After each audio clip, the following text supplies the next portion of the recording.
To the editor, I trust this letter finds you in good spirits. I am compelled to share with you a most peculiar and harrowing tale, one that defies belief and has left me questioning my sanity. Please forgive my amateurish attempt at narration. I am neither a writer by trade nor do I possess much skill in the art. However, I implore you to trust that what I am about to recount is the God's honest truth. I will endeavor to be succinct and refrain from burdening you with extraneous detail. It began on a balmy summer night in the year of '98. As I gazed out of my apartment window, my eyes beheld a sight both bizarre and unsettling, a creature of nightmare, its feathery wings beating with an eerie rhythm, its eyes aglow like fiery coals in darkest night. At first, I dismissed what I had seen as a trick of the moonlight, or perhaps a figment of my overactive imagination. I witnessed this strange being again the following night, then again the night after, its presence looming annoyingly like a worn and tattered shadow, menacing and surreal. On each occasion, I became transfixed by the sight and could not avert my eyes from the moth-like aberration. Now allow me to preface this account by stating that I am a man of considerable courage, having once trod the path of a postal carrier and spent most weekends as a firearms instructor for the visually impaired. So, I guess you could say that I was a man of action, fearless and unyielding in the face of adversity. However, I'm only human. Superman has his kryptonite, Jesus had his cross, and I have 3 fears, 3 terrible phobias that strike a chill into the very marrow of my bones. My main fear is of insects. Like most people, I am scared shitless of bugs, especially ants. I will actually cross the street to avoid them. My second fear is marriage. This one needs little explanation as the reasons are obvious. And finally, there is Jackie Gleason, the actor whose rotund form haunts my dreams with alarming regularity. I often have nightmares in which the obese comic would jump out from behind a bush or maybe attack from the shadows, swallowing me like a mouthful of potatoes. But I digress. Determined to rid myself of this nocturnal menace, I embarked upon a series of ill-fated escapades, each more ludicrous than the last. On one moonlit eve, I took up my old revolver and endeavored to shoot the creature from its rooftop perch. Alas, my aim proved as elusive as the creature itself, and I succeeded only in shattering a few of my neighbors' windows. Undeterred by my initial failure, I sought the aid of Jerry, the amiable apartment manager, and together, we devised a plan. Now, just so you know, I just wanted to kill the monster. But Jerry insisted that we needed to maim it first. He said that it needed to be a horrible, painful death in order to send a message to all other moth folk to keep clear of our building. So that night, we placed a bear trap on the roof and hoped for the best. Yet fate is a filthy whore, as the saying goes, and it seemed that she had other designs, for the trap ensnared not the creature, but poor Dolores, the lonely spinster whose apartment was across from mine, and who had, over the years, quite understandably developed an inexplicable fondness for yours truly. The trap nearly took her leg off, but being a woman of good nature, and due to the fact that she was quite obviously smitten with me, had apologized for spoiling our plan and quietly hobbled off to the hospital without making too much of a fuss. Refusing to be deterred by adversity, Jerry and I resolved to lure the creature with a gargantuan bug light which was wired to kill, its luminescence beckoning like a siren song. We watched with bated breath, well concealed behind one of the many rooftop chimneys, as the creature fluttered around our makeshift death zapper, its silhouette outlined against the glow of the moon. But once again, things turned to shit. Just as victory seemed within our grasp, disaster struck with the swiftness of a thunderbolt. From the depths of the shadows emerged a figure both corpulent and ominous. A man dressed as a bus driver, his intentions as inscrutable as the night itself. With a guttural roar, he seized poor Jerry in his chunky grasp, swallowing him whole in a macabre display of primal hunger. It was quite unexpected and unpleasant to watch, a scene straight from my nightmares. I barely escaped with my life, my nerves frayed and my pants soiled to their very core. Most men will call me a hero, and maybe they are right, but I'll tell you what, I will never again venture forth into the night, for there are stupid things there, crazy stupid. As for that moth guy, I'm sure it's still out there, doing what mothmen do.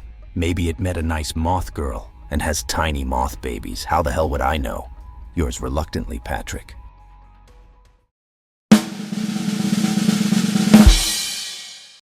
Come visit the Atomic Skull and check out our great selection of awe-inspiring gifts from around the multiverse.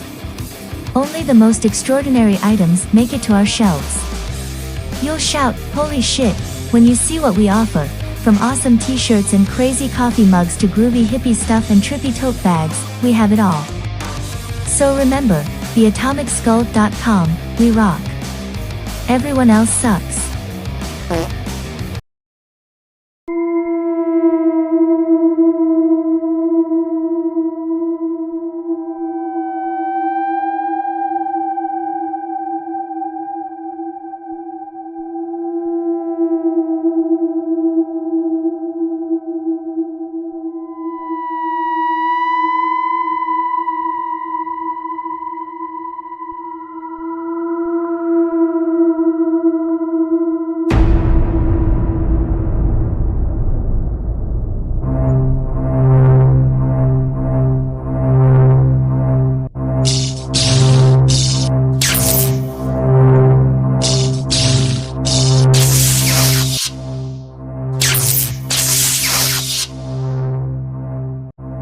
Hello, and greetings from the distant future.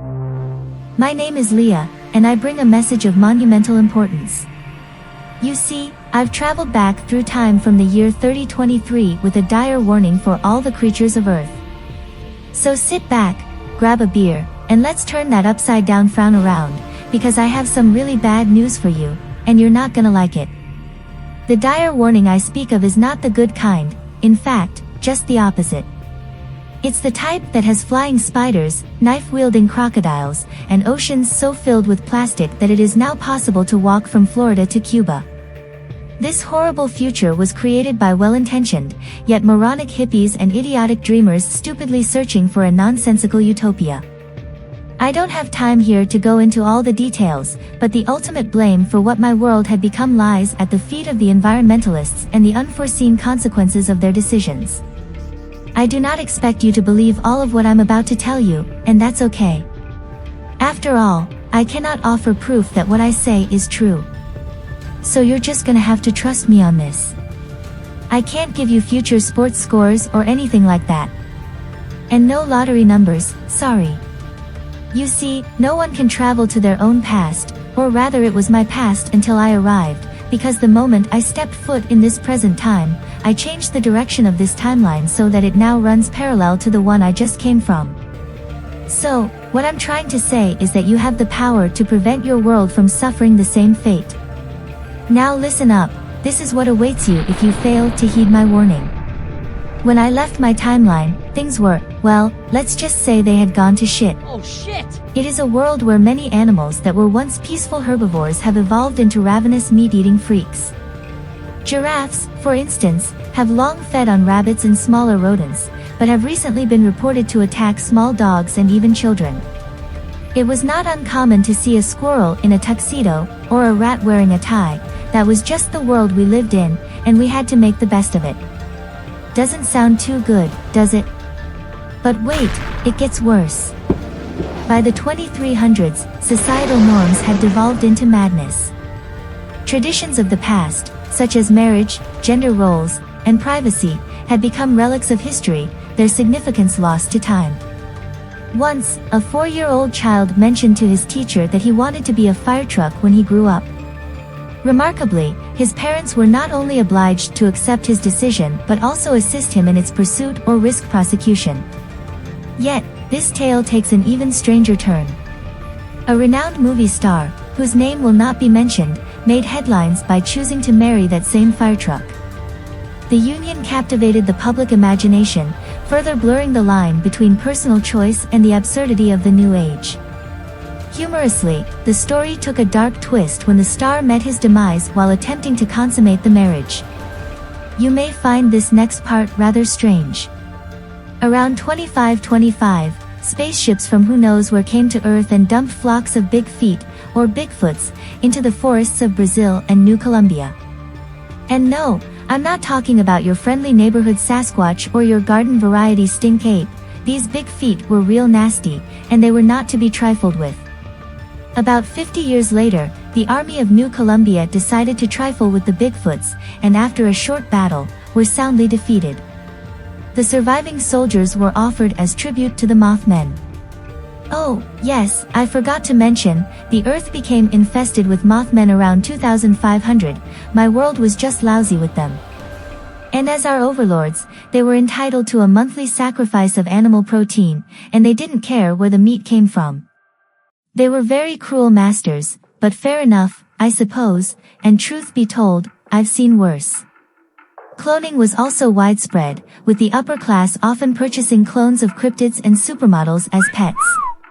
Defective clones were either offered at significant discounts or sent to processing plants to be used as Mothman chow. But wait, there's good news too. You see, my timeline is doomed, but you still have a choice, a chance to avoid the god-awful hellhole that my world had become. If you would only stop your crazy ideas of a green new world, you see, that shit didn't work out too well. But that will have to be a subject for another time. Now, here is the way forward. Believe it or not, the only viable path towards salvation is to embrace hedonism. We've run all the numbers and it checks out. This time in history is often referred to as the stupid ages by historians of my time. We can change that. Together we can forge a new legacy, a better world, one historians will call the age of cool. You can't prevent most catastrophes from happening anyway. The Earth's gonna do what the Earth's gonna do, so why stress about things you can't change? So just kick back, relax, and wait for the space aliens to arrive and fix everything for us. Now, who's ready to join me in an endless hot tub, with open bars, monster trucks, 7-day weekends, and classic rock turned up to 11, blasting from speakers mounted in the clouds? I guess my question is, are you gonna be cool, or are you gonna be a dick?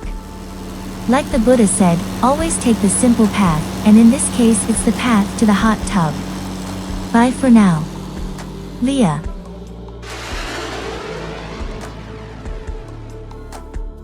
Thanks for watching this crappy video. And please hit the like button, or no one will like you.